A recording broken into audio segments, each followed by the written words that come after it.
Good morning dear students. Today we will discuss about some new things of internet and World Wide Web for class 11 Python. So in this section we will learn first slide is internet. What is internet? So internet is the international network. It is generally called global network. It is the collection of billions of computer and electronic devices that are connected to each other. So with the internet it is possible to access almost any information, communication with anyone else in the world and do much more. We can do all of this by connecting a computer to the internet, which is also called going online. When someone says a computer is online, it is just way saying it is connected to internet.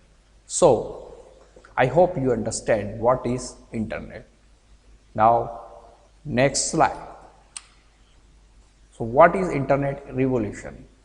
Internet revolution in this section हम लोग ये समझेंगे कि internet जो है वो कैसे start हुआ और आज वो कहाँ तक पहुँच चुका है. तो in this section first internet has started in 1969 to 70 by the US organization ARPANET. It is also called Advanced Research Project Agency Network.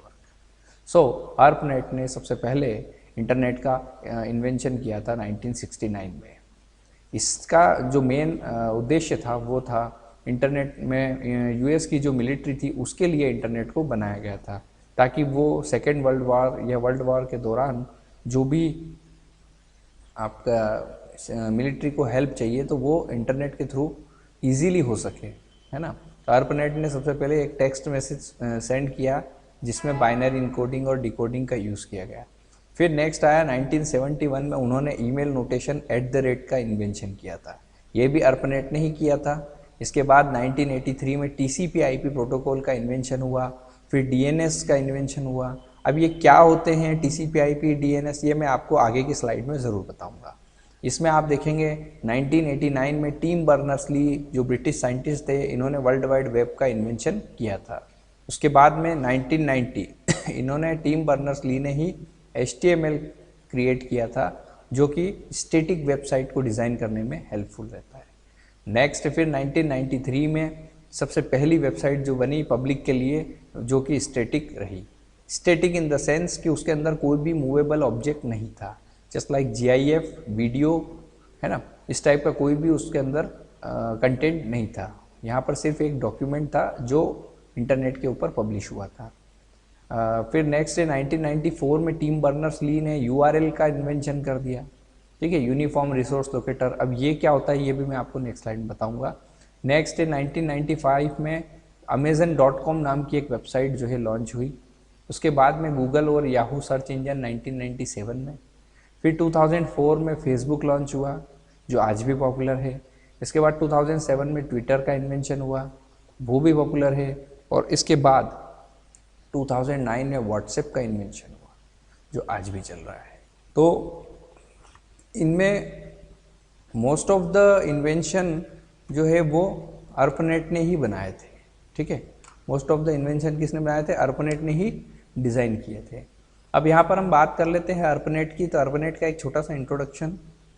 US government की एक एजेंसी है ARPANET, जिसने यूनिवर्सिटीज़ और डिफेंस एजेंसीज़ को कनेक्ट किया था, है ना. यहाँ के जो कंप्यूटर्स थे, जो डिफेंस के कंप्यूटर थे और यूनिवर्सिटी के कंप्यूटर, उनको आपस में कनेक्ट किया और उन्होंने एक ऐसा नेटवर्क बनाया जो न्यूक्लियर अटैक के टाइम पर एफिशिएंटली मैसेज को सेंड कर सके, रिसीव कर सके.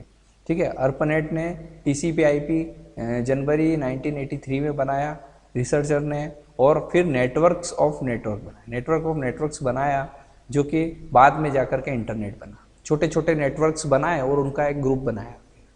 छोटे छोटे कंप्यूटर्स का जो एक नेटवर्क बना के उनको आपस में फिर इंटरकनेक्टेड किया, जिससे कि एक बड़ा नेटवर्क बन गया. और धीरे धीरे ये स्ट्रेटेजी जो है पूरे वर्ल्ड ने अपना ली और आज पूरे वर्ल्ड के सभी देश एक दूसरे से by the help of network connected हैं, जिसे हम आज इंटरनेट कहते हैं. नेक्स्ट है इंटरनेट काम कैसे करता है. तो इंटरनेट जो है सबसे पहले आपके पास फ़ोन होना चाहिए या मोबाइल इंटरनेट सर्विस प्रोवाइडर होना चाहिए जो आपको इंटरनेट की सुविधा दे सके। इसके बाद में आपके कंप्यूटर के अंदर एक लेन पोर्ट होना चाहिए, है ना। ये लेन पोर्ट क्या करेगा, आपके कंप्यूटर को ISP से कनेक्ट करेगा with the help of modem. ठीक है, मॉडेम यहाँ पर लगाना पड़ेगा आपको, तो मॉडेम से सीधा वो जो फ़ोन लाइन से कनेक्ट हो जाएगा सीधा। यहाँ पर देखेंगे जो मॉडेम है वो 30,000 टू 50,000 बिट्स पर सेकेंड ट्रांसफ़र करने का काम करता है। और इंटरनेट सर्विस प्रोवाइडर जो है वो सबसे लार्जेस्ट ISP जो रहता है वो फाइबर ऑप्टिक के को यूज़ करता है कम्युनिकेशन के।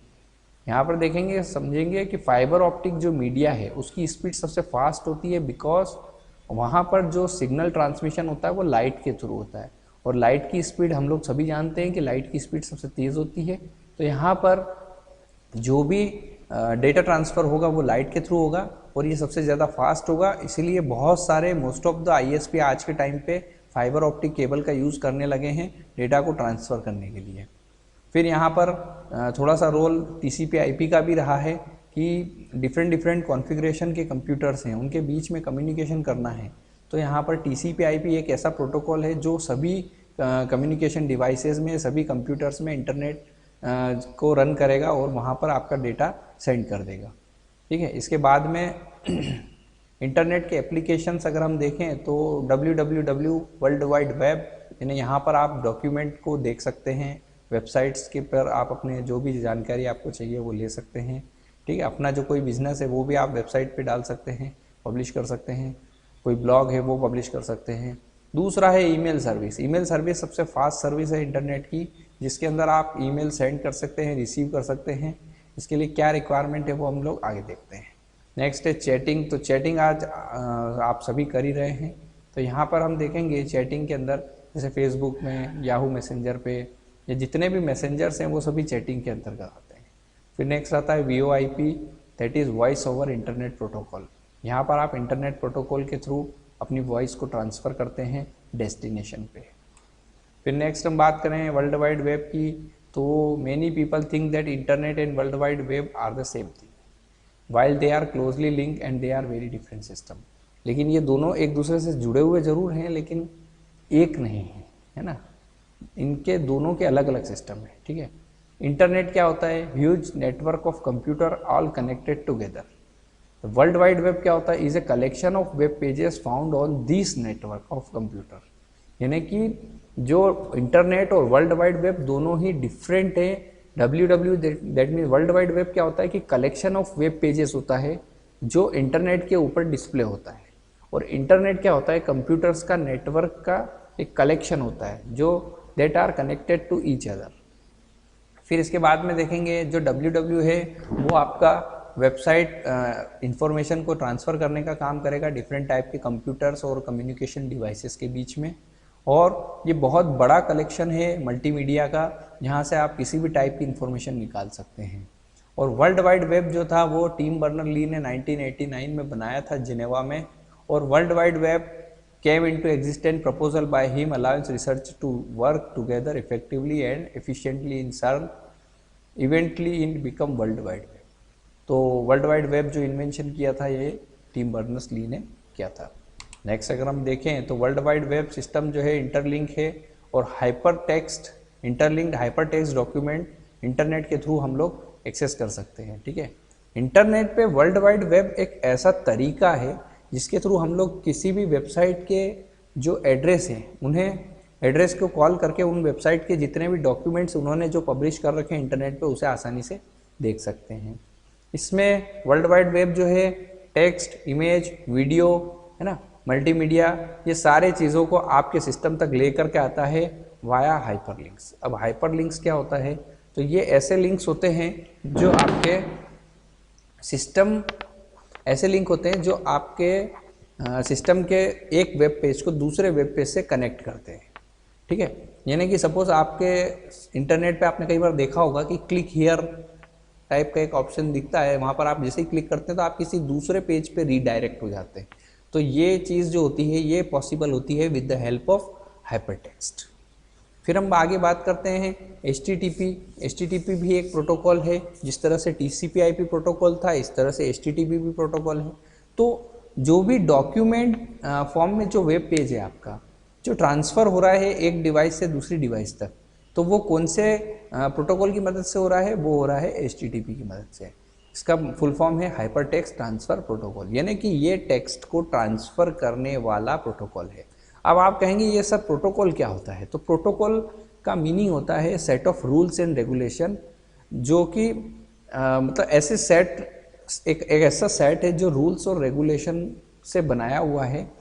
और ये रूल्स रेगुलेशन क्या है? ये रूल्स रेगुलेशन ये हैं कि जितनी भी कंट्रीज़ हैं वो सभी कंप्यूटर का आर्किटेक्चर या इंटरनेट पे जो भी सॉफ्टवेयर डिज़ाइन करते हैं तो उनको सभी को एक ही फॉर्मेट फॉलो करना पड़ेगा, ताकि वो सभी आपस में कम्युनिकेट कर सकें।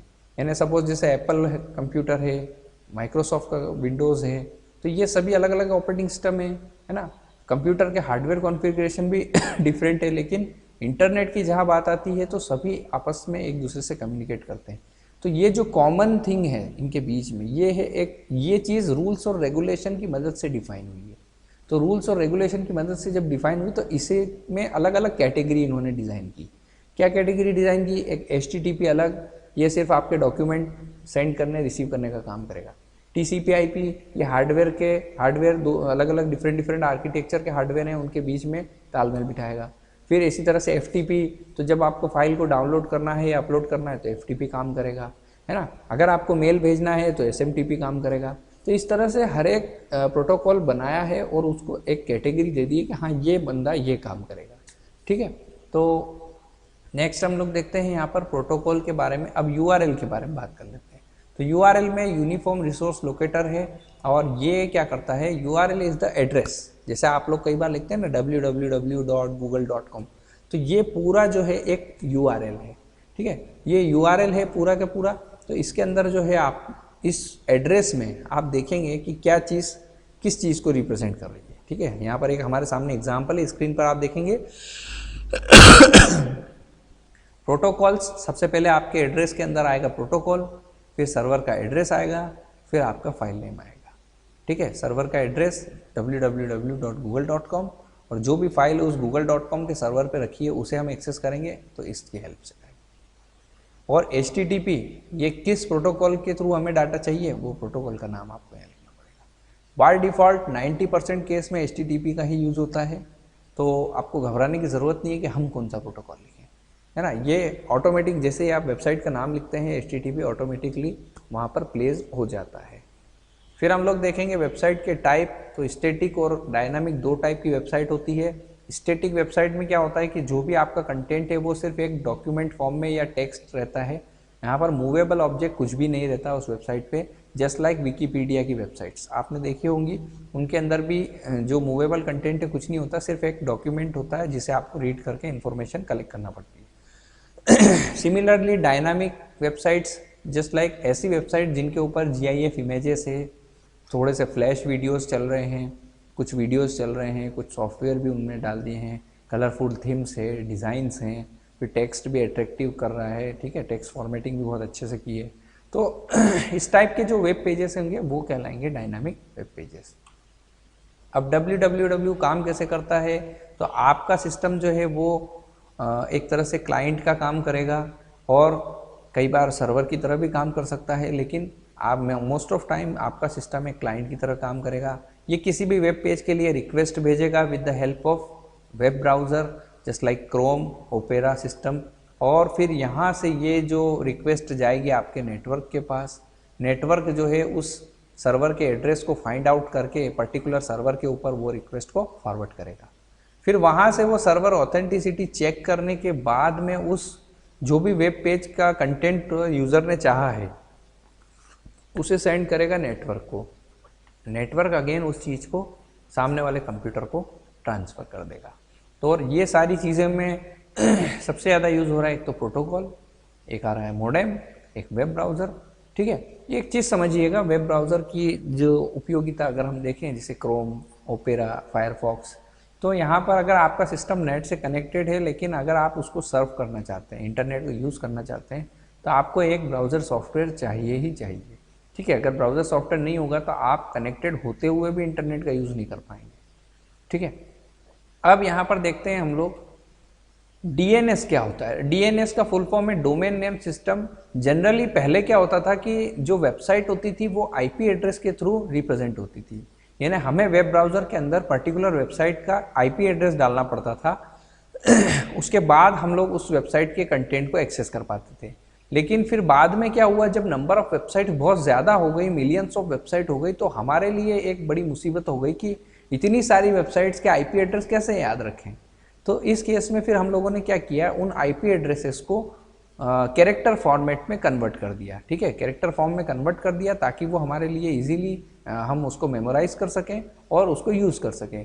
तो जो आईपी एड्रेस है उसी का कैरेक्टर फॉर्म में कन्वर्जन जो है वो डीएनएस कहलाता है, that mean domain name system, जिसे ह्यूमन जो है इजीली रीड कर सके, रिकॉग्नाइज कर सके, उसे याद रख सके, ताकि नेक्स्ट टाइम जब भी वेबसाइट पे जाना है तो वो सिर्फ नाम डाले और वेबसाइट पे पहुंच जाए, है ना। नहीं तो पहले क्या होता था कि आईपी एड्रेस डालना पड़ता था। अच्छा, आजकल जो मशीन के अंदर है, मशीन तो आज भी आईपी एड्रेस को ही रीड करती है, लेकिन ये जो डीएनएस सिस्टम है ये क्या करता है कि जो आप नेम डालते हैं किसी भी वेबसाइट का, वो उसको आईपी एड्रेस पे कन्वर्ट करके सर्वर को रिक्वेस्ट भेजता है। यहाँ पर देखेंगे आप लोग किस तरह से, इस डायग्राम में देखेंगे किस तरह से एक वेबसाइट और आईपी एड्रेस के थ्रू रिस्पॉन्स मिल रहा है। ठीक है, अब डीएनएस के कुछ नेम है .com, .edu, .gov, .mil, है ना, .net, org एक्सेट्रा। तो .com कमर्शियल वेबसाइट्स के लिए रहेगा, .edu educational, .gov government, .mil military websites, .net network websites होंगी कुछ, और .org suppose if you have any organisation then .org। कुछ डोमेन्स जो होंगे वो कंट्री को भी रिप्रेजेंट करेंगे। नेक्स्ट हम लोग देखते हैं यूआरएल का जो सिंटेक्स होता है वो कैसे होता है। तो यूआरएल के अंदर क्या क्या चीज़ें होती है, तो सबसे पहले होता है प्रोटोकॉल, फिर आपका डोमेन नेम, और उसके बाद में सब डोमेन नेम अगर कुछ हो तो, नहीं तो उसके बाद में जो भी फाइल आपको एक्सेस करना है इंटरनेट पे उसका पाथ। तो यहाँ पर आप देखेंगे HTTP प्रोटोकॉल है, पाइथन सब डोमेन है, MyKBS डोमेन नेम है, और सिलेबस नाम का एक फोल्डर है, उसके अंदर CS12 नाम की एक फाइल रखी है, इसे हम एक्सेस करते हैं। तो इस एड्रेस को देख करके आपको ये समझना होगा कि कहाँ पर कौन सी चीज़ यूज़ हो रही है। यहाँ पर भी आईपी एड्रेस का यूज़ होता है, ठीक है, लेकिन डीएनएस उनको ट्रांसलेट कर देता है वर्ड फॉर्म में। Thanks for watching. उम्मीद करता हूँ आपको वीडियो समझ में आया होगा। तो अगर अच्छा लगे तो आप इसे लाइक कर दीजिए, और कोई प्रॉब्लम हो तो आप कमेंट सेक्शन में जाकर के पूछ लीजिएगा। आज का लेक्चर यहीं ख़त्म होता है। नमस्कार।